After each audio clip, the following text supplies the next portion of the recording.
अगर आपको संतान प्राप्ति में बाधा है और आपकी शादी को काफी साल हो गए लेकिन आप पुत्र प्राप्त नहीं कर पा रहे हैं, आप अभी तक संतान सुख से वंचित हैं, तो इस वीडियो में मैं आपको एक बहुत ही असरदार, हजारों लोगों द्वारा आजमाया और काफी सरल उपाय बताऊंगी। क्या आप जानते हैं कि सावन पुत्रदा एकादशी के दिन लड्डू गोपाल की इस तरीके से पूजा करने से और तुलसी पत्ते के इस उपाय के जरिए संतान प्राप्ति के उपाय किए जा सकते हैं। क्या आप जानना चाहते हैं कि कैसे इस पूजा और इस उपाय के जरिए आपकी संतान प्राप्ति की इच्छा पूरी हो सकती है?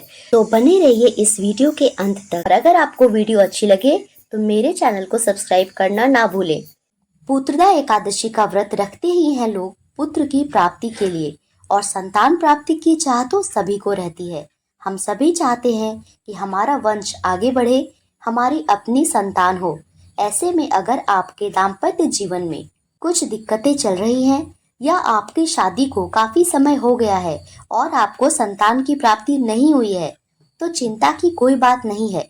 इस पुत्रदा एकादशी जो कि अभी आने ही वाली है, ये एक बेहद चमत्कारी दिन होता है संतान की प्राप्ति के लिए। सावन माह की शुक्ल पक्ष की एकादशी को पुत्रदा एकादशी कहते हैं। ये इस महीने की 16 तारीख को पड़ रही है। आप जानते हैं कि इस दिन आपको क्या उपाय करना है। एकादशी का दिन भगवान विष्णु को समर्पित होता है, तो हमारा आज का उपाय भी भगवान विष्णु से ही जुड़ा हुआ है। यह उपाय काफी सरल है। हो सके तो इस दिन पति पत्नी दोनों मिलकर व्रत रखें और दशमी से लेकर एकादशी द्वादशी तक के जो भी नियम होते हैं उनको बहुत अच्छे से जरूर करें। उनका पालन करने से, एकादशी व्रत की कथा सुनने से इसका पूरा फल मिलता है। आपको एक लड्डू गोपाल की छोटी सी प्यारी सी मूर्ति लानी है। जब आप मूर्ति खरीद रहे हो तो वह ध्यान रखें कि वह धातु की बनी होनी चाहिए, मेटल टाइप की, और ऐसे खुशी से खरीदें जैसे कि आप अपनी संतान ही लेकर आ रहे हो। अगर आपके घर में पहले से ही लड्डू गोपाल हैं तो और भी अच्छी बात है। एकादशी वाले दिन सुबह जल्दी उठकर स्नान करें। स्नान के जल में थोड़े से गंगा जल और हल्दी पाउडर मिलाना ना भूलें। पीले वस्त्र पहने और एक थाली में लड्डू गोपाल को स्नान कराएंगे।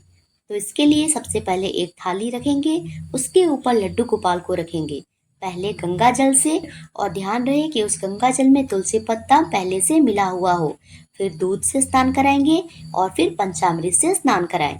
शुद्ध साफ जल से स्नान कराने के बाद एक शुद्ध नए वस्त्र से पहले भगवान को अच्छे से पोंछें, सारे पानी हटा के साफ कर लें और उसके बाद उनको नया वस्त्र पहनाकर उनका श्रृंगार करें। फिर लड्डू गोपाल को एक उचित आसन, कोई छोटी सिंहासन या कोई प्लेट या कोई गोल कटोरा, जिसमें भी आपको सुविधा हो, आप उसमें एक पीला वस्त्र बिछाकर भगवान को स्थान दें। अब भगवान के सामने एक दिया जलाएं। दिया आप किसी भी चीज का ले सकते हैं। अगर कुछ ना मिले तो मिट्टी का दिया भी चलेगा। उसमें धागे वाली जो बाती आती है उसकी 108 बाती को गिन के रखें, क्योंकि 108 बाती को एक साथ जलाने का मतलब 108 दियों का एक साथ जलना है। ऐसा करने से आपको 108 दिए के जलाने के बराबर का फल मिलेगा। उस दिए में एक चुटकी केसर और एक चुटकी हल्दी भी डाल दें और भगवान के सामने दीप प्रज्वलित करें। उनको पीली चंदन लगाएं। 11 तुलसी का पत्ता लेकर भगवान को चढ़ाएं।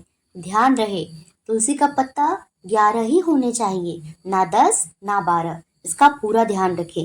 पीली मिठाई भगवान को भोग लगाएं और जल पीने के लिए दें।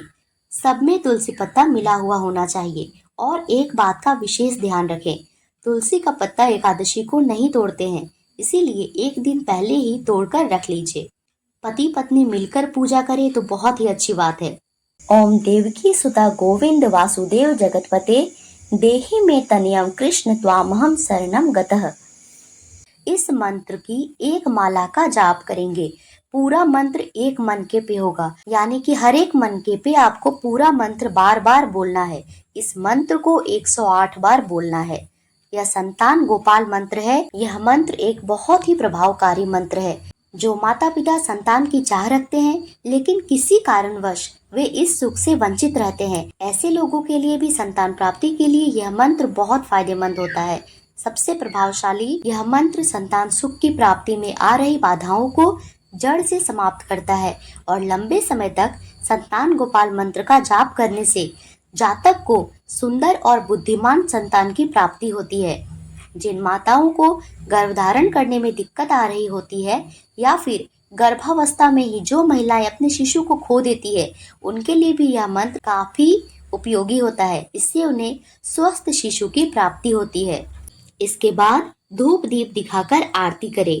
अपनी मनोकामना भगवान से कहें। आप उन्हें अपने पुत्र के रूप में ही प्राप्त करने की इच्छा रखें। विष्णु पुराण में ऐसा कहा गया है कि जो संतान प्राप्त करना चाहता है या जो कृष्ण भगवान को ही अपनी संतान के रूप में चाहता है, दोनों ही स्थितियों में लड्डू गोपाल की पूजा करनी चाहिए। इससे संतान प्राप्ति के योग बनते हैं और उसमें भी पुत्रदा एकादशी के दिन लड्डू गोपाल का ये महा उपाय आपको संतान प्राप्ति में सफल कराएगा। अब वो जो 11 तुलसी के पत्ते थे, अगर आपने एकादशी का व्रत रखा है तो दूसरे दिन पारण के बाद आप उन पत्तों को उठाकर भगवान से अपनी मनोकामना फिर से कहकर जो आपने पहले भी कही थी, उन पत्तों को पति पत्नी आपस में बांट ले। 5-5 पत्ते और एक पत्ते का आधा आधा खा ले। ऐसा करने से आपको बहुत जल्दी पुत्र की प्राप्ति अवश्य होगी। आपके घर में बच्चों की किलकारियां जल्दी ही गूंजेगी। आप विष्णु भगवान की जितनी पूजा अर्चना कर सकते हैं कीजिए। लड्डू गोपाल की रोज सेवा कीजिए। अपनी सारी चिंताएं उनको सौंप दीजिए। घर पर ही रहकर आप ये उपाय कर सकते हैं। मन से कीजिए, पूरे विश्वास से कीजिए। भगवान विष्णु की कृपा से एक छोटा सा कान्हा जल्दी ही आपके घर भी आएगा। पुत्रदा एकादशी से शुरू करके यह उपाय आपको लगातार 43 यानी कि 43 दिनों तक करना होगा। आप भगवान पर पूरी श्रद्धा रखेंगे, विश्वास के साथ इस काम को करेंगे और लड्डू गोपाल आपकी मनोकामना जरूर पूरी करेंगे।